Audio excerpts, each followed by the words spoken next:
सरकार से कई सवाल किए और कहा कि वो स्टेटस रिपोर्ट दाखिल करे और बताए 8 लोगों की हत्या से संबंधित मामले में किसे आरोपी बनाया गया है और क्या उन्हें गिरफ्तार किया गया है या नहीं।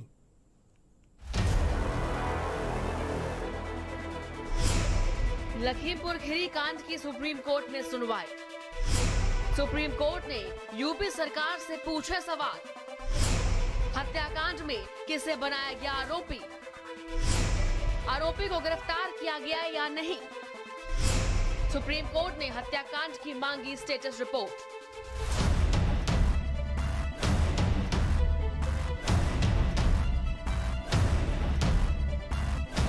लखीमपुर के किसानों की हत्या का मामला तूल पकड़ता जा रहा है। हिंसा, आगजनी, बवाल और राजनीतिक पार्टियों के सड़कों पर आंदोलन के बाद सुप्रीम कोर्ट ने पूरे मामले का खुद संज्ञान ले लिया है और मामले पर सुनवाई करते हुए यूपी सरकार से कई सवाल पूछे हैं।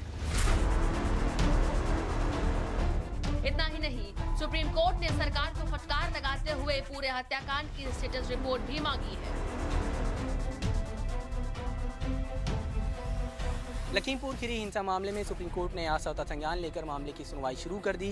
सुप्रीम कोर्ट ने सुनवाई के बाद उत्तर प्रदेश सरकार से एक तफसीली स्टेटस रिपोर्ट दाखिल करने के लिए कहा है, जिसमें सुप्रीम कोर्ट ने उत्तर प्रदेश सरकार से ये बताने के लिए कहा है कि इस मामले में अब तक कितने लोगों के खिलाफ FIR हुई है, कौन लोग इस पूरे मामले में पीड़ित हैं और उनके खिलाफ क्या एक्शन लिया गया है, यानी कितने लोगों की गिरफ्तारियाँ जो हैं वो इस मामले में हुई है। हालांकि उत्तर प्रदेश सरकार की ओर से पेश एडिशनल एडवोकेट जनरल गरिमा प्रसाद ने सुप्रीम कोर्ट में जवाब देते हुए कहा कि एक विशेष जांच दल और एक न्यायिक जांच आयोग का गठन किया गया है। सुप्रीम कोर्ट के सवाल, सरकार बताए कितने लोग मारे गए, कितने किसान, राजनीतिक पार्टियों के लोग मरे। स्टेटस रिपोर्ट में बताएं कितने पत्रकार मरे, किनके खिलाफ FIR दर्ज की गई, किन लोगों को अब तक गिरफ्तार किया गया।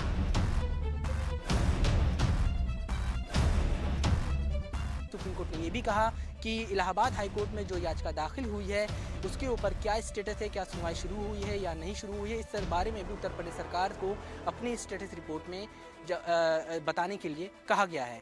इतना ही नहीं, शीर्ष अदालत ने राज्य सरकार को मृतक किसानों में से एक की मां को तत्काल चिकित्सा देखभाल देने का भी निर्देश दिया है, जो 3 अक्टूबर की घटना के बाद से सदमे में है। सुप्रीम कोर्ट ने ये भी कहा कि एक किसान जिसका नाम लवप्रीत है, उसकी मां की तबीयत गंभीर रूप से खराब बताई जा रही है, उसका इलाज, उचित इलाज जो है उत्तर प्रदेश सरकार कराए। यहाँ हमने सुप्रीम कोर्ट से मांग किया कि आपके नेतृत्व में, आपके दिशा निर्देश में, निगरानी में और CBI की मदद से जांच कराई जाए और जांच में जो भी दोषी पाए जाएं, चाहे राज्य सरकार के कर्मचारी, अधिकारी, मंत्री, विधायक, जो भी जैसे भी जिनकी भी, मैंने इंडिविजुअल किसी का नहीं, तो जो भी दोषी हों उनके खिलाफ कार्रवाई की जाए और उनके खिलाफ FIR दर्ज करके कार्रवाई करें। सुप्रीम कोर्ट ने उत्तर प्रदेश सरकार से स्टेटस रिपोर्ट मांगी, जिसमें कहा है कि किनके खिलाफ FIR हुई है उनके नाम बताए जाएँ, कौन लोग पीड़ित हैं उनके नाम बताए जाएँ। हाँ, सुप्रीम कोर्ट ने कहा कि ये मर्डर जैसा गंभीर प्रकरण है और इस इशू पे अभी तक कितनी गिरफ्तारियां हुई, कौन कौन दोषी पाए गए, उस सारी घटनाओं का क्या आपने अभी तक किया है, उसको आप हमारे सामने अपना स्टेटस रिपोर्ट पेश करें। तो वहीं विपक्ष ने मंत्री अजय मिश्र की बर्खास्तगी के साथ ही उनके आरोपी बेटे की गिरफ्तारी की भी मांग की है। सर्वोच्च न्यायालय भी पूछ रहा है कि भैया अब तक आरोपी की गिरफ्तारी क्यों नहीं हुई, आरोपी फ्री क्यों है, क्या स्टेटस है। ये सरकार की जिम्मेदारी बनती थी कि जिसकी वजह से इतना नरसंहार हुआ उसको तो कम से कम गिरफ्तार करके जेल में डाल दीजिए, क्यों उसको बचाने की कोशिश कर रही है। और मंत्री महोदय जो आरोपी के पिताश्री हैं वो ऑफिस में बैठ के फाइलों पे काम कर रहे हैं। जब तक वो पद पे रहेंगे तब तक निष्पक्ष जांच नहीं हो पाएगी, इसलिए मंत्री महोदय को भी बर्खास्त कर देना चाहिए और उनके पुत्र श्री जो है उनको भी जेल में भेजिए, तभी जाके यहाँ पे न्याय मिल पाएगा। शीर्ष अदालत अब इस मामले पर शुक्रवार को सुनवाई करेगी। शीर्ष अदालत ने बुधवार को लखीमपुर खीरी की घटना पर स्वतः संज्ञान लेते हुए मामला दर्ज किया था।